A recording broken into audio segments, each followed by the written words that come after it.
Hello, this is Reverend Kevin Conkle. I'm doing my presentation on homosexuality in Mexico, coming to you from Mérida, Mexico. I hope you enjoy.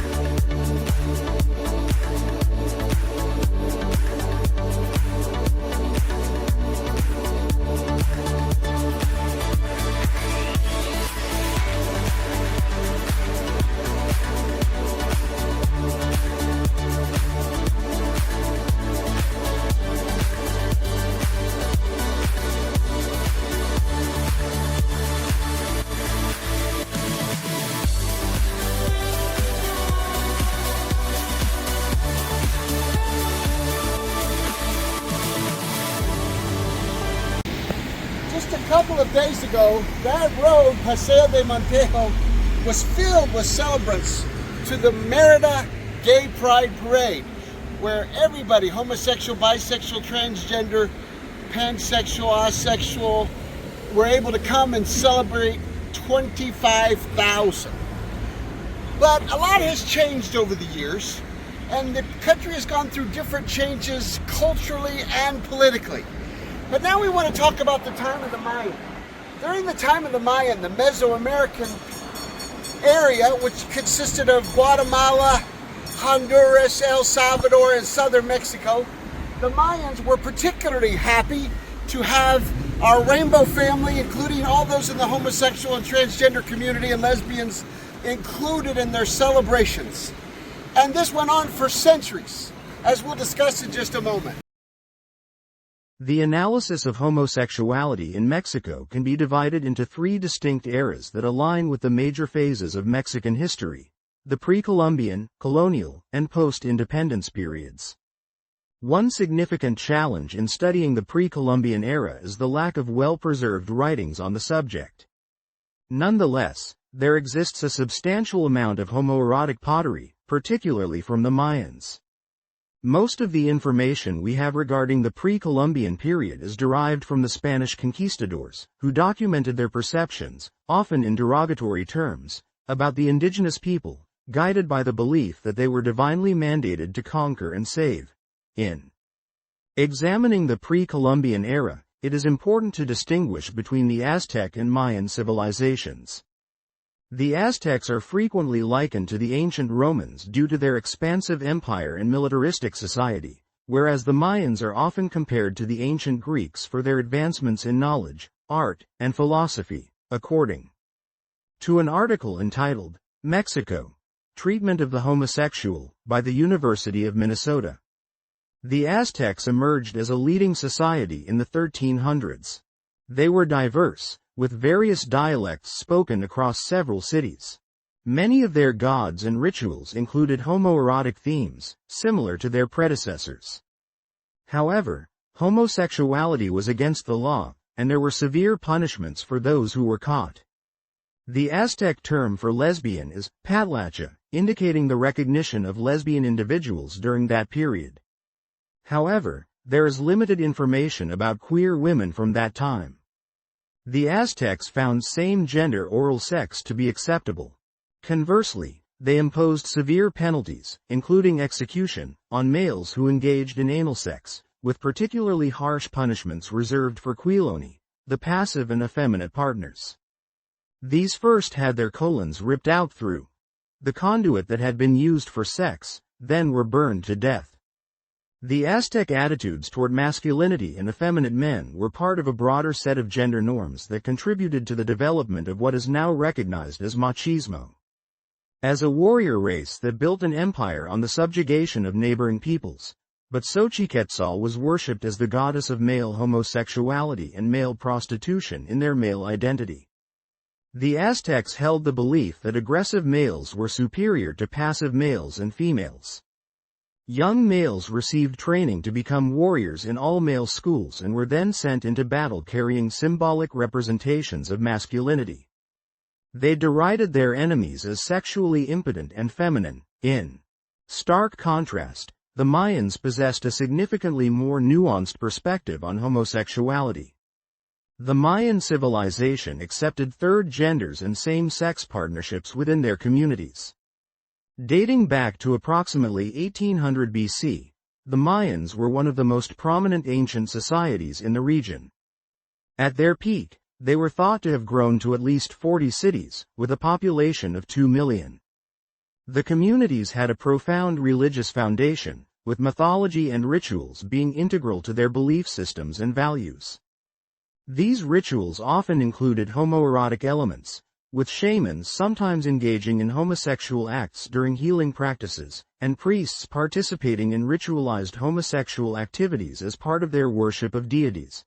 The Mayan deity, Shin, is believed to have introduced the concept of homosexuality into their culture, subsequently becoming associated with same-sex relationships. Additionally, the tonsured maize god, a deity linked to the staple crop maize, was depicted as an effeminate young man and is thought to have represented a third gender.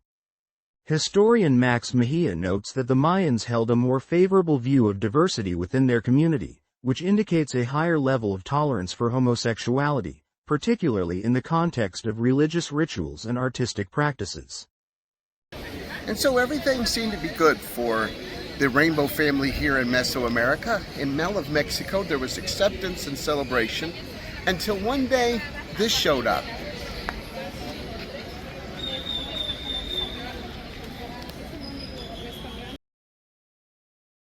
Between 1519 and 1521, Spanish conquistador Hernán Cortés and his small army defeated Mexico's native peoples.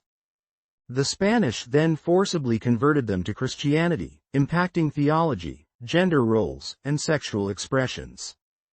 Núñez Cabeza de Vaca, a businessman, trader, and evangelist, documented his observations on the early Mexican populations, stating, quote, "Diabolical practices where a man married to another man, amarionados effeminate, impotent men that dressed like women and performed women's duties, nevertheless, they fired the bow and the arrow and could carry heavy loads on their persons. We saw many amarionados, although taller and sturdier than the other men. Many of these men practiced the sin against nature." End quote. The Spaniards were surprised to encounter variations in sexual orientation, gender roles, and the presence of transgender individuals and transvestites. They then began persuading the indigenous people that sodomy gravely offended God. They forcibly taught them that these acts provoked God and were the cause of frequent natural disasters and famine. Of course, once a culture accepts the premise that the problems the majority face is because of the actions of the minority, then persecution is sure to follow. History repeats itself over and over. As the Spanish Inquisition became more active in Spain, it also extended to the Spanish colonies. Those that committed sins against nature, homosexuality and transvestitism, were repeatedly judged worthy of torture and execution. They were often burned in the fire, were beaten with hundreds of lashes, or were made lame and then fed to hungry wild dogs. They even strangled or drowned the women who lay with other women, since those also considered it against nature as well. During the colonial era in Mexico, the Church ruled supreme in a combination of monarchy and theocracy. Those were not good days for the Church, Mexico, or the LGBT+ community in Mexico. As time changes in Mexico, so do the politics and the winds of change culturally. After 300 years of abuse by the government of Spain, the Mexican people were ready for independence. They looked at the draining the Mexican economy to the benefit of Spain. They experienced their lands being taken from them to go to wealthy Spaniards. They were subjugated as a majority by the foreigners who were the minority. The people of Mexico were sick of the abuses and were ready for revolution and independence. This became a problem for the Church. The Catholic Church and the Spanish government were so closely intertwined. The two were viewed by the people of Mexico as nearly one and the same. After all, it was the Spaniards that forced the native peoples to convert to Catholicism. It was the government that gave the Church vast swaths of land to build cathedrals, housing for religious orders, and properties to gain more wealth. So as hatred for the Spanish government grew, so did animosity towards the government of the church. The church was perceived by many as greedy, abusive, and irrelevant to their daily struggle for survival. Mexico won its war for independence in 1821. The Mexicans were now free of Spanish rule. However, they still had the twin of the Spanish monarchy in the form of the Roman Church. New governments in Mexico formed, and either fell apart or were assassinated, and a replacement government would pop up for a period of time. Each successive government varied in its persecution of the Catholic Church. Persecution occurred in the form of confiscating all church property, deporting foreign priests, forbidding clergy to dress in clerical attire, destroying church property, and sometimes even violently killing congregants and clergy.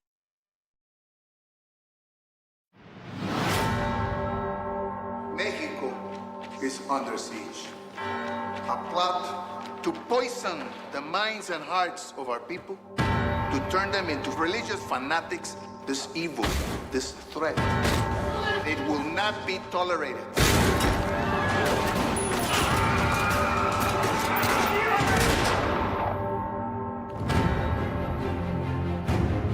We are an army fighting for God and for the church. We will fight with honor and dignity.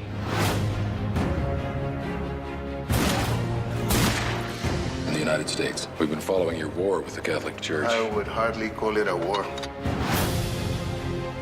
There is a time for peace, a time for war. Even if I were younger, I would not fight.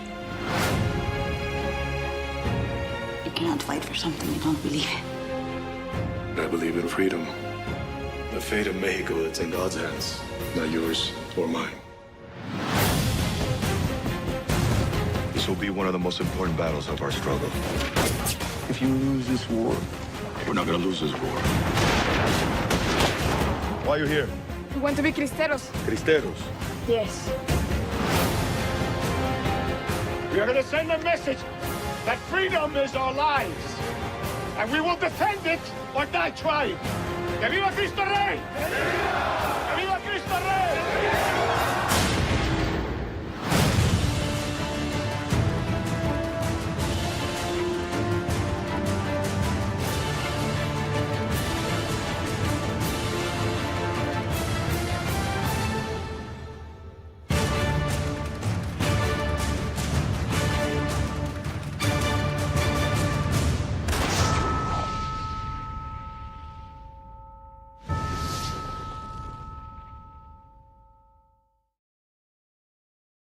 This hatred for the church by many led to a hatred for some of the values that the church had taught through the years.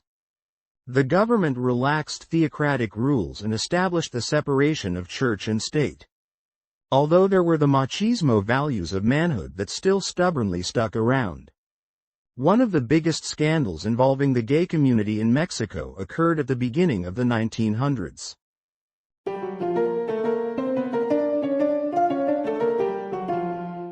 Oh, hi there! I'm Pepe from Pepe Tale, and today Hornet and I are gonna teach you some more gay Mexican history. Have you heard of the Dance of the 41? This was a major scandal that happened in 1901, way before Stonewall happened. So, on November 18th, 1901, there was this huge house in Mexico City. In it, there was this dance full of gay men, and half of them wearing drag.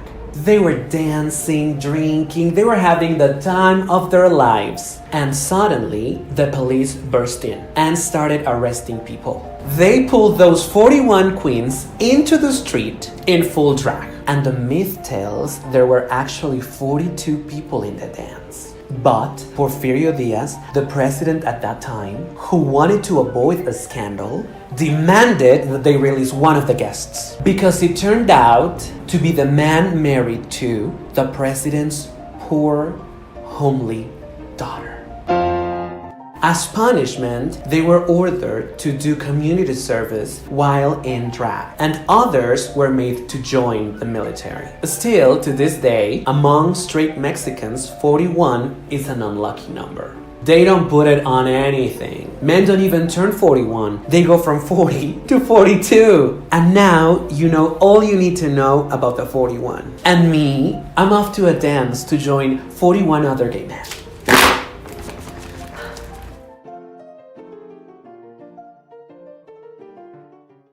Despite the scandal, the rainbow community to begin to establish a foothold. In the 1930s, there were some gay bars and baths for homosexuals in Mexico City. In the next decade, during World War II, the city had 10 to 15 bars, and same-sex dancing was permitted. It seemed as if a time of acceptance of the rainbow community was at hand in the newly liberated Mexican culture. Mexico has experienced varying levels of support for the rainbow community over time. The first rainbow organizations in Mexico were established in the early 1970s. Nancy Cardenas was one of the pioneering activists within the LGBT movement. In 1973, she was the first Mexican to openly discuss her homosexuality on Mexican television. The first Rainbow March in Mexico occurred on July 26, 1978. Annual marches have taken place across the country ever since. The rights of rainbow individuals in Mexico have seen significant progress in recent years, aligning with global legal trends. The decriminalization of homosexuality has been in effect since 1867. In 2001, the Mexican Constitution was amended to prohibit discrimination based on various factors, including sexual orientation. In 2003, a federal anti-discrimination law was enacted to protect sexual minorities. In 2010, Mexico City legalized same-sex marriage, a practice that has since become legal nationwide following multiple court rulings and state-level legislation. Mexico also enforces laws that prohibit discrimination based on sexual orientation and offers certain protections for gender identity. Today, not only the culture, but even the government now recognizes and celebrates the rainbow family, as evidenced by City Hall here in Merida, Mexico, with the pride flag even in their clock. Times do change, politics change, culture changes, and this time it appears it has been for the better. Thank you.